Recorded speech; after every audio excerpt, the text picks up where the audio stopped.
Oh, the promise and the oath you swore have been painted red over my door. Welcome to the Apocalyptic Gospel Podcast, where we explore the gospel that Jesus' earliest disciples heard and what the last several decades of historical studies have clarified about this first century Jewish message. Listeners, welcome back to the Apocalyptic Gospel Podcast. I'm Josh Hawkins, and as always, I'm here with Bill Schofield and John Harrigan. Hey guys, how's life in your world? Yep, it's good. Howdy ho. Yep, doing good. Great to be with you guys as always. Hey listeners, we want to continue to hear from you. Feel free to submit your questions like you've done in the past. We've received so many, and we definitely want to continue with some Q&A episodes this season. So if you have questions on what we've been saying and talking about, discussing here on our third season, then be sure to write them into us through the contact form on our website. We would love to add them to our list, and we definitely want to tackle more of your questions. So feel free to write into us, apocalypticgospel.com. Well, last week, guys, we spent some time looking at the book of Deuteronomy, not like a couple of weeks ago where we just did a general overview of the book. Last week, we spent some time looking at how Deuteronomy projects Israel's history into the future, really where Moses re-explains or rewrites the events of Leviticus and Exodus and Numbers to highlight the cycle that we talked about of transgression or covenant breaking, and then their exile from the land, and then their eventual repentance and return to the land. And we talked about how that really sets the foundation for understanding Second Temple literature and the New Testament, and how the apocalyptic themes are pushed forward to their ultimate end. But today we want to continue our look at the Tanakh and begin to look at the books of Joshua and Judges. And these are really some interesting books, and I think our conversation today will be really, really helpful to you because of just how these books are understood by Second Temple literature and the New Testament. Yeah, I mean, Joshua is fairly straightforward as far as the campaigns and battles and taking the land. Judges is a different animal, probably one of the strangest books in my mind. I remember a couple months ago, I listened to the Bible at night because I never have slept well, so for the last 20 years and many MP3 players, I listened to the Bible at night, which maybe not the best habit because I associate falling asleep with whatever, so it plays throughout the night, and so I end up just listening. So I remember, a few months ago, I went through 2 weeks of playing Judges, and I just remember it was the strangest because I would just wake up throughout the night and hear the weirdest stories. Judges has the weirdest stories. So I wonder how I could give myself nightmares. I know. That's right. Listen to the story of how the guy hacked up his concubine. Yeah. Started the Civil War. Yep. It was the guy with Fun the bad times. vow. The bad vow. Yeah, they are. Their Judges is definitely interesting. I was reading earlier. Ben Sira actually kind of has a recap of that entire period of history and devotes a good amount of time to Joshua, and then devotes 2 verses to Judges. He basically says, and those judges who were faithful to God, may their memory be a blessing. And then he just moves on to the story of Samuel. Yeah, I mean, I think that represents that there's just not a lot of material in the apocalyptic literature on Joshua or Judges, particularly Judges. Yeah. More on Joshua. Yeah, it's true. And one of the things I think we should bring up is that one perplexing thing, if you ever look at a Hebrew Bible or you go to a Jewish website, you'll find that in the Hebrew Bible, they have, now this is a modern thing, but they have the what we call the Tanakh, remember, is an acronym, right, for the Torah, the Nevi'im, and the Ketuvim. And the Nevi'im means the prophets. Navi is a prophet. So the Nevi'im are prophets, and Joshua and Judges are a part of the prophets. They're called the former prophets. And so it's a little bit perplexing sometimes when people go, oh, why are they with the prophets? But in the Jewish mind, this material is prophetic in that it kind of illustrates the beginning of framing history the way the author of Deuteronomy frames history. And so what you see illustrated throughout Joshua and Judges is over and over again the blessing of them being the head and not the tail in context to obedience, and this book of the law not departing from their mouth, like the Lord encouraged Joshua in chapter 1 and chapter 4. And then you see like the flip side of it with the weird stuff that goes on in Judges and just the total decay and the falling apart of society there. And so they fit in the prophetic world and the prophetic literature because they begin to illustrate kind of how they envision history playing out, and it becomes an important prophetic reminder. Right, and I think it sets a stage for the land itself as an oracle. And so the framing of them coming into the land, and it's a playing out of Deuteronomy 28, which even Deuteronomy 28 itself, the beginning of it's, fairly normal and divine blessing. And then the whole 2/3 of the end is just a complete train wreck and weird and bizarre and horrible, right? So Judges has that feel of just really weird, bizarre, horrible things happen. And it kind of sets the framework for the rise of the cycle to play out in the prophetic literature and then ultimately in the later prophetic literature and apocalyptic tradition. Mm-hmm. Yeah. Well, based on that, John, let's talk a little bit about how it's developed in the apocalyptic tradition. I think what can come to mind would be things that we've already talked about throughout this season in terms of two particular apocalypses, the cloud apocalypse from 2nd Baruch and then the animal apocalypse from 1st Enoch. And they seem to be, at least from what we have in Second Temple apocalyptic literature, those seem to be the major and really the only references that we have to stories related to Joshua and Judges. Yeah, Josh. So, you get a little bit of retelling of history and pseudo-philo, but it's pretty benign. It's a little bit like Ben Sira. And so really, as far as reflection in apocalyptic literature, all we have are the cloud apocalypse and the animal apocalypse. And both of them are just a retelling of Israel's history through the lens of the ultimate end. So the cloud apocalypse is a series of 12 different clouds, bright and then dark and then bright and then dark. And they kind of retell Israel's history as a series of up and down, highs and lows. And so the fourth cloud is, it says in chapter 59, it says, in the fourth bright waters which you've seen, that is the coming of Moses and of Aaron and of Miriam and of Joshua, the son of Nun, and of Caleb, and all those who are like these.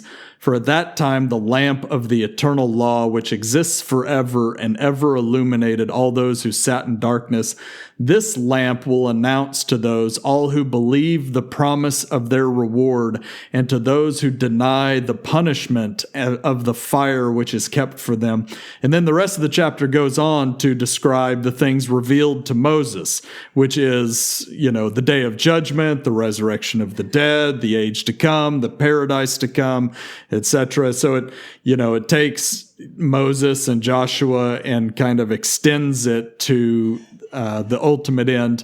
And then the next chapter, chapter 60, which is only 2 verses, it says, and the fifth black waters which you've seen poured out, those are the works which the Amorites have done, and the invocations of their incantations which they wrought, and the wickedness of their mysteries and the mingling of their pollutions. But even Israel was polluted with their sins in these days of the judges, although they saw many signs which were from him who created them. And then it goes on to the 6 waters daughters is David and Solomon.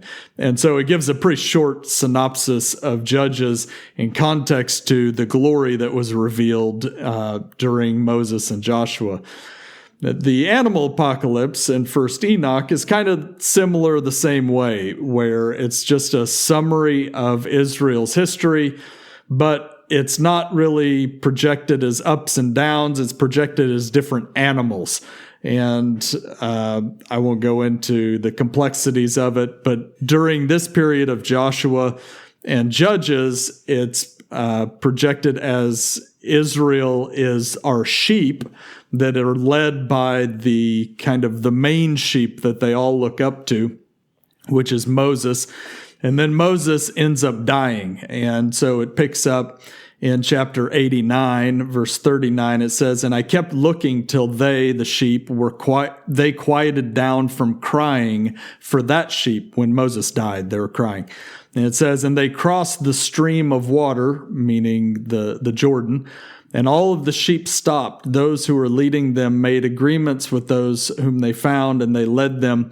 And I kept seeing the sheep till they arrived at the very pleasant land, and a land beautiful and glorious. I saw those sheep being satiated, and that house was in their midst in the beautiful land by which their eyes became opened." So the tent of meeting was in the land under Joshua. They were in the land of milk and honey, satiated in the beautiful land. And then the next verse, 41, it says, "And when their eyes became dim-sighted." Right before this, under Moses, the sheep became dim-sighted when he went up on the big rock, and they fell into idol worship with a golden calf. So it's a rehearsal of the sheep become dim-sighted again in the book of Judges, and it says, "Until another sheep arose and led them, and they would all return with their eyes becoming opened. Now the dogs, foxes, and wild boars began to devour those sheep, till the Lord of the sheep raised up another sheep, one from among them, a ram that would lead them," which is a reference to Saul. But that ram ended up giving up his glory, so the Lord raised up another sheep that became a ram, which is David. So the amount of material devoted to Joshua and Judges is relatively small in Israel's history, but it's framed within the larger apocalyptic narrative pushed to its ultimate end. Yeah, and I like here how I think the reference in 2nd Baruch actually frames really well in that last sentence how they viewed stories like Joshua and the Judges.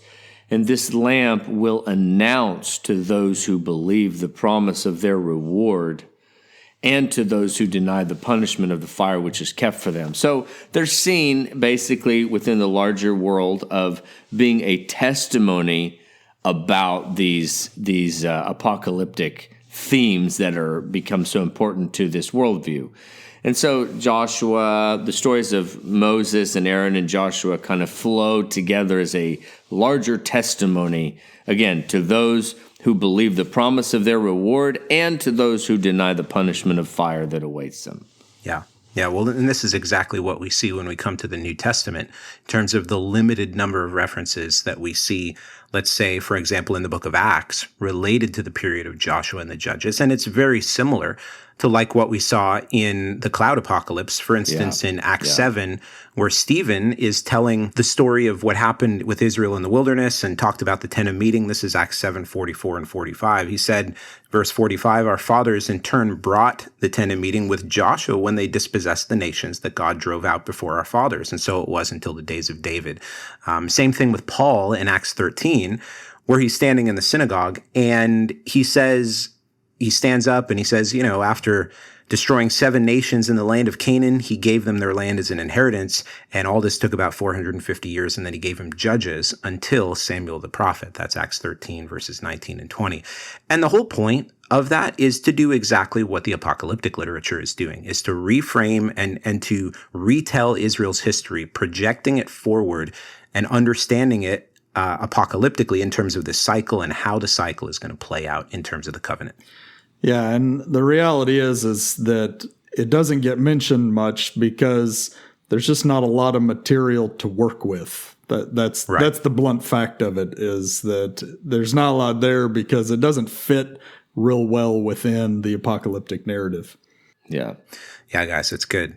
Well, I think we really have to address maybe the elephant in the room here, because anytime we talk about the book of Joshua, there's always this big elephant in the middle of the room. It's like, okay, well, what do we do with this? And what is that elephant? Well, it's the divine sanctioning of warfare and the killing of God's enemies. That God says, well, I want you to go in and slaughter all of the people in this land. I want you to destroy them, completely destroy them, leave nothing left, et cetera, et cetera, et cetera. So the question would be, okay, well, when did God transition from wanting his enemies dead to having mercy on them?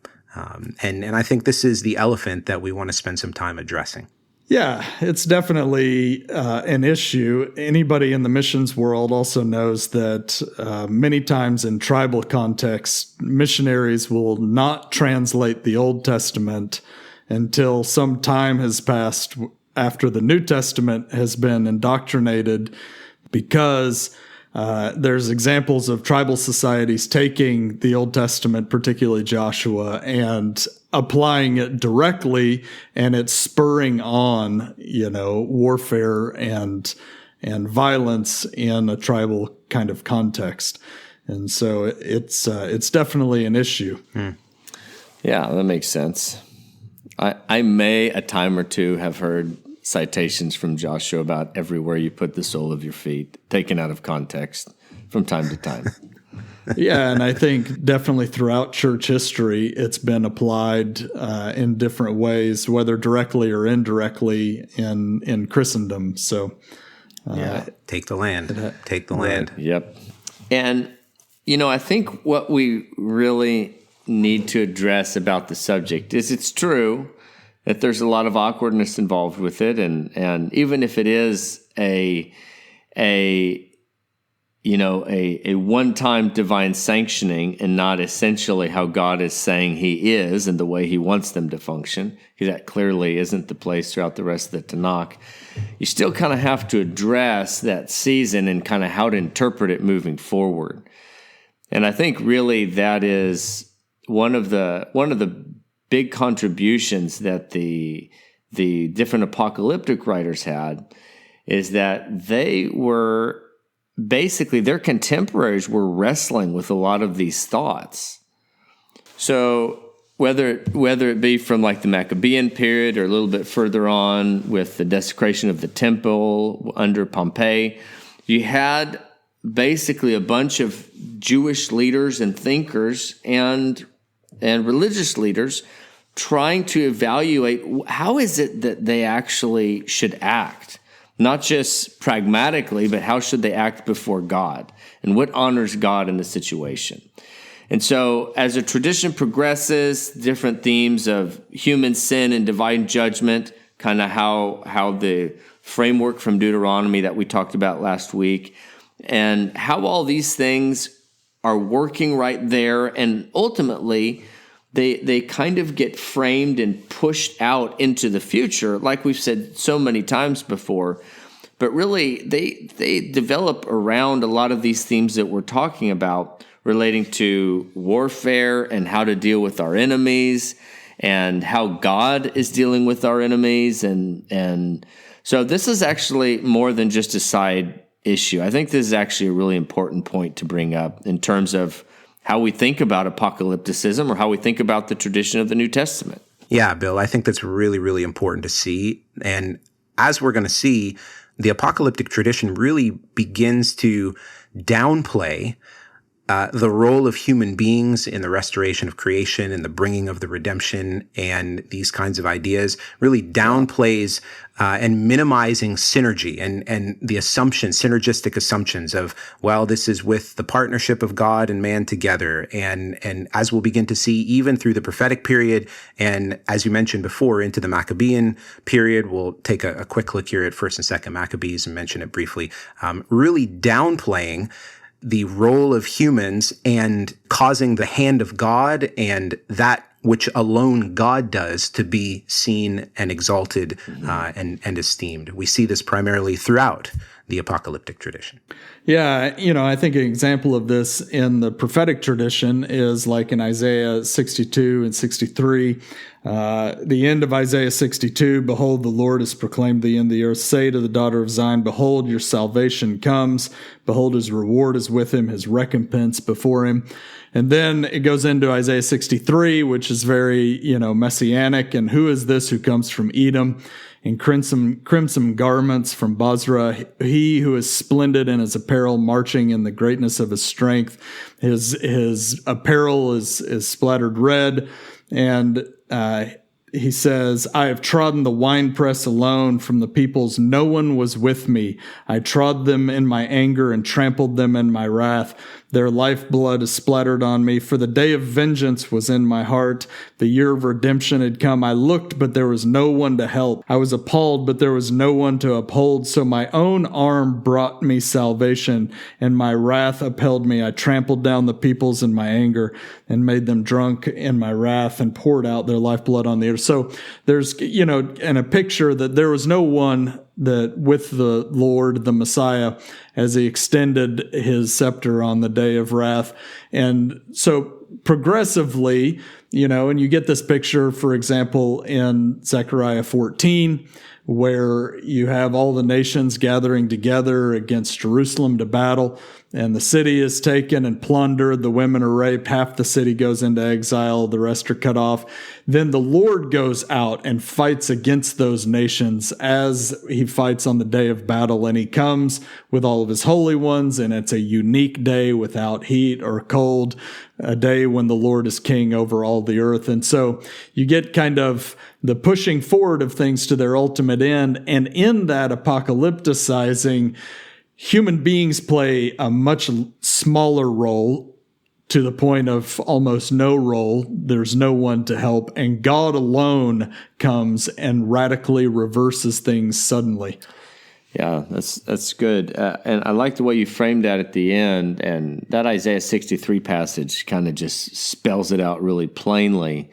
And so when we talk about apocalyptic writing, so we're kind of talking about a made-up, genre, but it's helpful to categorize things in order to, we can frame the way that they're discussing the world and where things are headed. And so one of the categorizations that I heard, one of the distinctions I heard about the various movements that are taking place in Judaism at the time, years ago, I remember reading Paul Hansen in the Dawn of Apocalyptic, and he wrote that he the way he thought of it was that there was what he would call a view called prophetic eschatology and another one called apocalyptic eschatology. And basically, the prophetic eschatology he viewed as earlier, and apocalyptic eschatology he viewed as later. And the issue was the people who were, and the way he framed it, the people who were proponents of prophetic eschatology saw a lot of synergism still happening. They still envisioned Israel being really involved in their own redemption. And in reality, probably what it's talking about is those are more like historical prophecies, and the others really have a lot more to do with the eschaton. But the way he framed it is that kind of had a view that was a lot more optimistic about Israel's role, whereas the apocalyptic writers generally saw it just wasn't going to happen. Like right. God was going to bring the redemption alone, that every time men got involved, they just ruined everything and things just went worse. And so more and more they developed what some scholars call a pessimist view of history, which is that God alone can bring redemption. Right? Every time men get involved, it's kind of like Ben Shapiro says about government. Every time government touches something, it turns it to crap. It's kind of like that's their view about all of humanity. Every time men get involved with trying to fix something, they turn it to crap. And so, right. And Hansen's not a believer, so he puts Daniel late, and he would put Daniel in with the prophetic. The apocalyptic literature, not the prophetic tradition. Right. And so like even like you mentioned Daniel, like Daniel 2 is another good example that we can put together with Isaiah 63. And like you remember the vision of the statue that Nebuchadnezzar had. You guys know the story where he calls all of his soothsayers in to try to give him the interpretation. And Daniel not only tells him the interpretation, but he tells him the dream, right? That kind of miraculous story. Well, when he gets to this part of the dream, up in Daniel 2, verse 44, he says, "And in the days of those kings, the God," this is kind of the interpretation, "the God of heaven will set up a kingdom that will never be destroyed, nor shall the kingdom be left to another people. It shall break in pieces all of these kingdoms and bring them to an end." So the reference to it won't be left to another people is because all these kingdoms kept getting taken over by other kingdoms, you know. And so he's like, that dynamic will end. It will break in pieces all of these kingdoms and bring them to an end, and it will stand forever. Just as you saw a stone that was cut from a mountain by no human hand, and that it broke in pieces the iron, the bronze, the clay, the silver, and the gold, a great God has made known to the king what will happen in the future. In other words, it's not an invitation for Nebuchadnezzar to participate in anything. Like the apocalyptic revelation it's an opportunity for Nebuchadnezzar to fall on his face before the God who oversees history and is going to exalt Israel in the last day. And so that's kind of the conclusion, is that this kingdom is symbolized by a rock cut out of a mountain without human hands. And this is the whole point of the vision, and this is basically why, the Nebuchadnezzar responds the way he does, is because there's just no manipulating what's going to happen. It's completely this act that happens from the God of heaven. And so this really helps illustrate kind of the way the apocalyptic thinkers are looking at the future. Well, yeah, based on this, guys, a couple of other passages I'm thinking of, and this references even what we talked about a couple of weeks ago when we did our overview of the book of Deuteronomy. We talked about the Song of Moses. And in the Song of Moses, there's really a passage near the end of the Song of Moses that gets projected forward into a passage like Daniel 7, and then in Daniel 12 in particular. But this is Deuteronomy 32, the Song of Moses, verse 36. The Lord will vindicate his people and have compassion on his servants when he sees that their power is gone, right? And then this gets projected forward and taken and picked up by Daniel in Daniel 12, when the angel comes and he raises his right hand towards heaven and swore by him who lives forever and ever. This is Daniel 12, verse 7. That it would be for a time, times, and a half a time, and that when the shattering of the power of the holy people comes to an end, then all these things would be finished. And so the idea that human participation, that synergy in terms of Israel's role in combined with God in bringing redemption, even Deuteronomy is projecting this forward in the Song of Moses, and the prophets pick this up in that God alone brings redemption, right? And so what you're saying even here from Daniel 2, Bill, I mean, this is exactly what Daniel is trying to get at as well. But didn't you have a dream about this? Yeah, that was a while ago now. The details of the dream aren't completely clear, but what was left to me about the dream is that there was a voice in my dream that kept saying this phrase. This is so weird. This is like geek dreams when the Lord speaks to you about Greek grammar. But so I woke up and all I remembered in the dream was that I had heard a voice saying, Daniel 2, Daniel 7, and the kingdom from God. Daniel 2, Daniel 7, the kingdom from God. And I heard it like 3 times before I woke up. And then I woke up and I kept hearing the voice. And like I was looking around, and obviously nobody's there saying this, but I'm awake. And so I'm like looking around, making sure I'm awake, but I keep hearing the voice. And I was like, this is really weird.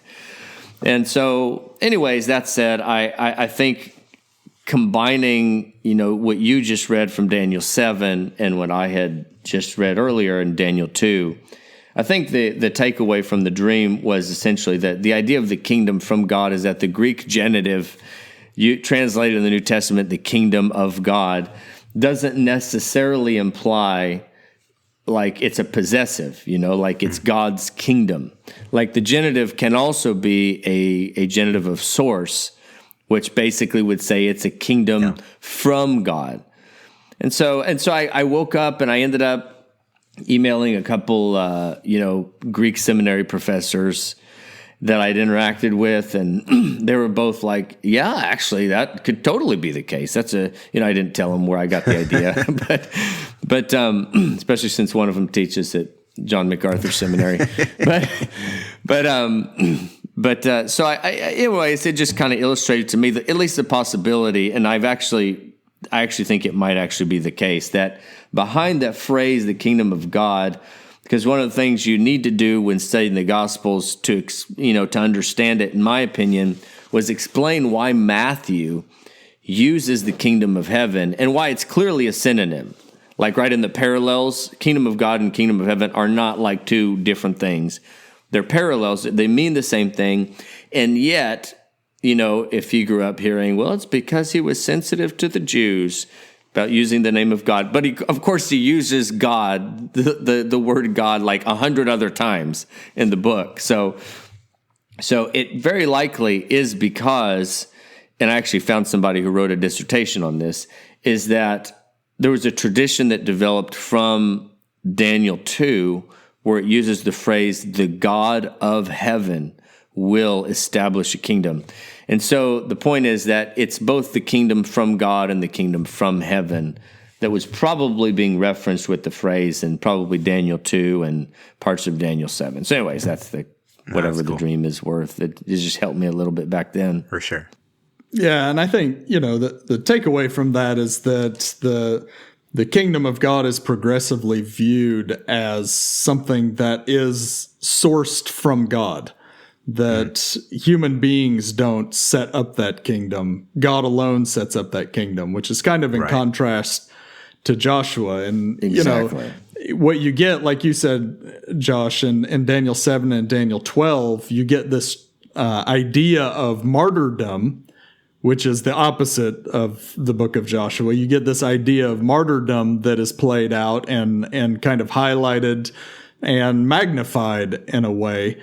And it's really, Daniel 7 and 12 initiates the martyrdom tradition in Second Temple Judaism. Yeah.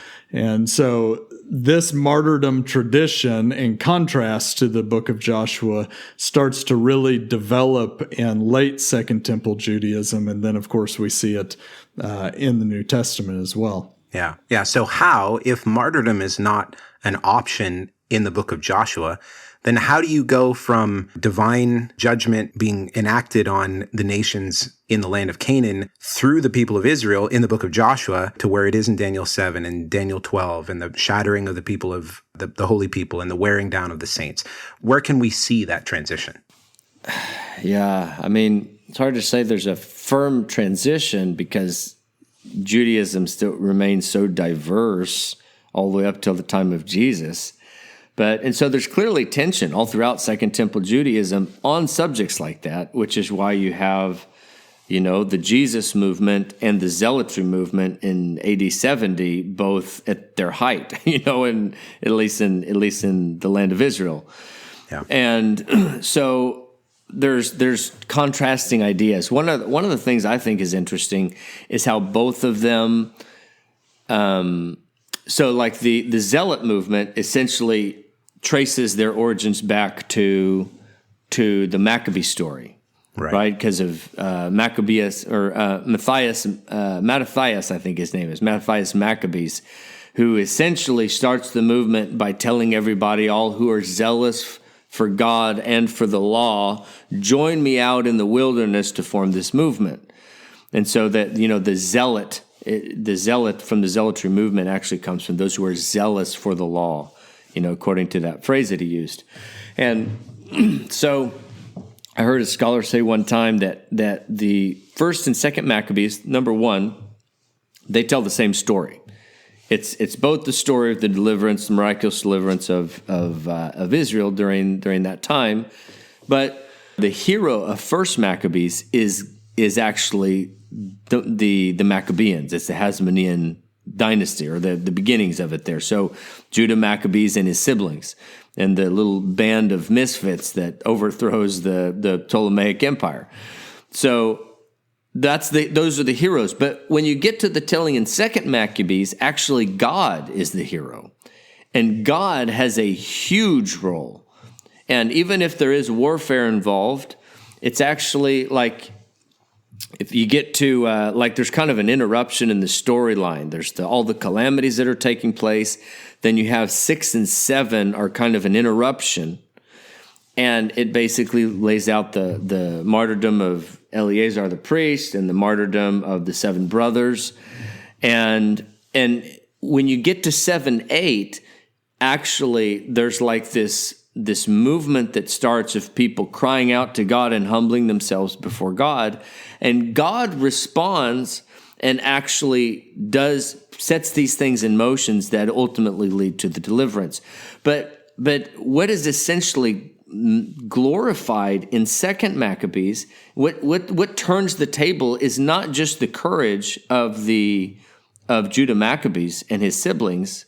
It's actually the noble death and martyrdom of these people who are willing to die to serve and honor God. Because the 7 brothers, if you ever read that, actually Eleazar as well, but when they die, they actually die in intercession to God, that he would count their blood as kind of filling up the judgments of Israel. And so they asked that their blood would be counted as an atonement for the nation, that their righteous blood, because they're dying to serve him and be loyal to him, that their blood would be counted as an atonement. And 4th Maccabees actually uses the word that's translated in the New Testament, propitiation, that our blood would be counted as a propitiation so that God would turn his face. And so what's interesting is that here you do have like an interesting playing out of that tension, where the retelling in 2nd Maccabees actually sees God's favor towards martyrdom as turning the tide of the story. Yeah. Yeah, and I think, that same tension plays out in the life of Peter. And you see it in the New Testament, where you have this tension.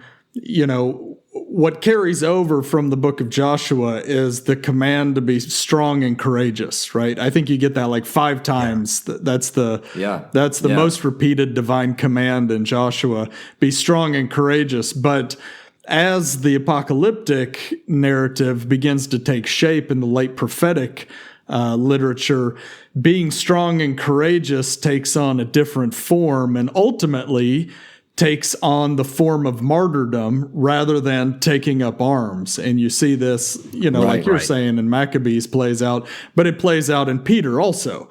He ultimately takes up arms at the end before the martyrdom of Jesus. And you see it play out like in Matthew 16, Luke 9, where Jesus says the Messiah is going to suffer and die. Peter says, "You're the Messiah, the Son of the living God." And then Jesus says, "Blessed are you, wasn't revealed to you by flesh and blood, but by the Spirit." And he says, "But the Son of Man is going to be killed." And then Peter takes him aside and says, "No, Lord, this will never happen." And Jesus says, "You're being strong and courageous, but under the inspiration of Satan, not under the inspiration of God." Right. Yeah. And he says, "If anyone comes after me, he must embrace martyrdom, take up his cross." The cross, of course, embodied in Jewish tradition, martyrdom from the Maccabean tradition, and then the century after the Maccabees and all that unfolds with the Roman occupation and the death of Jews in that context. And so Jesus presses the issue of being strong and courageous is in light of the ultimate and final revelation of the Son of Man coming with all of his holy ones, quoting Zechariah 14, and how you respond to that in denying yourself daily and setting your hope on the ultimate end and trusting God to vindicate his saints in the end. Yeah, that's it. Yeah, that's good. And it kind of climaxes in Peter with, as far as that ideology climaxes in the Garden of Gethsemane, right? With the drawing the sword, or the dagger, and the those who live by the sword die by the sword. Correction by Jesus, but what's interesting is that a lot of times in Jesus' world, in the teachings of Jesus, we all know this, but we almost incurably import our own ideas and our own context and our contemporary conversations into Jesus. We're always looking for Jesus to be taking a stance on socialism versus capitalism, and we're always looking for Jesus to always have an opinion about all these issues. But really, in context, what we often interpret is Jesus just being about loving people and just being a loving guy. He's really addressing this controversy. Yeah, it's confrontation. Like how it really is. It's a confrontation of how will the redemption come. Right. It's not just about like, you need to be nice to people. You never know if they've had a bad day. Because he's talking about real enemies. These are real adversaries, not people you just have to consider your enemies. Right. And so it really does. He's driving martyrdom at the center of the conversation of how will the redemption come. And essentially, how ought we to respond in waiting and anticipating? And so he over and over again is going to, like John said, Matthew 16 and the related passages, if you do not deny yourself and accept martyrdom, you're not going to be able to be my disciple. It's just not going to work out. Yep. And so this basically becomes the beginnings of the movement.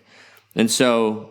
And I think this not only starts with Jesus, but if you play it forward, honestly, in New Testament studies, everybody understands certain things according to contemporary conversations. But when you understand a lot of what's going on at the time and kind of Jesus correcting ideas of synergism and ideas that would ultimately lead to a full-fledged zealotry and the revolt in AD 70 and also 135, like these things get played out in Paul too, and Paul is repeatedly addressing these things. Like the whole conversation in Galatians, the only time Paul actually talks about who his adversaries are in Galatians is they are men who are trying to avoid suffering for the cross of Christ. Yeah. That's literally the only actual descriptor. Everything else we import to Galatians. Right.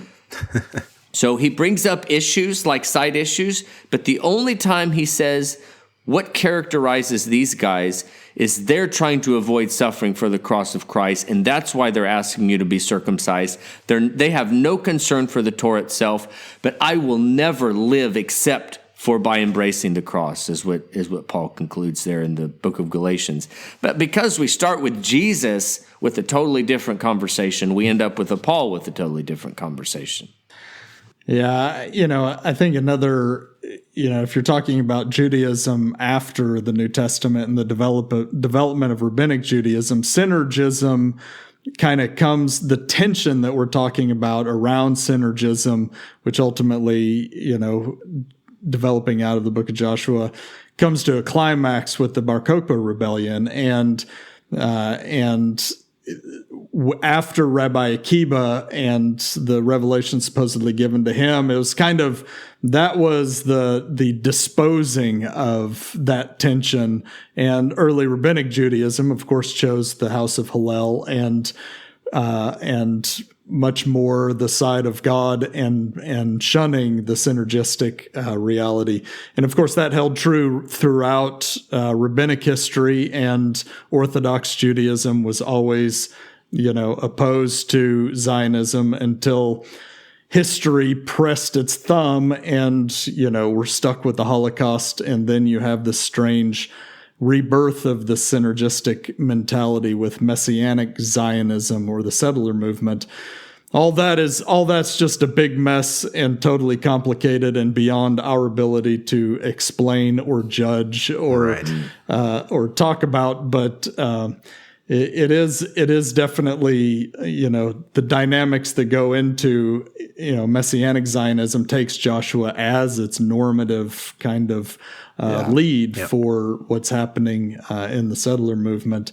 But as far as apocalyptic Judaism and apocalyptic interpretation of Joshua, it definitely downplays the synergistic reality.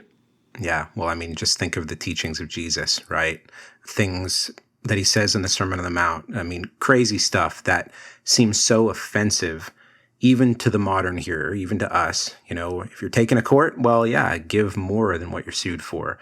Someone compels you to go 1 mile, go with them 2, right? Submit to, I think you said this the other day, Bill, in another conversation, submit to compulsory service in the context of government overreach. I mean, these are offensive things that Jesus says. And we were talking once about this academic who was arguing one time, basically saying that Jesus was, out to lunch. He was in a room full of other academics, and he was out to lunch in saying some of the things that he said, right?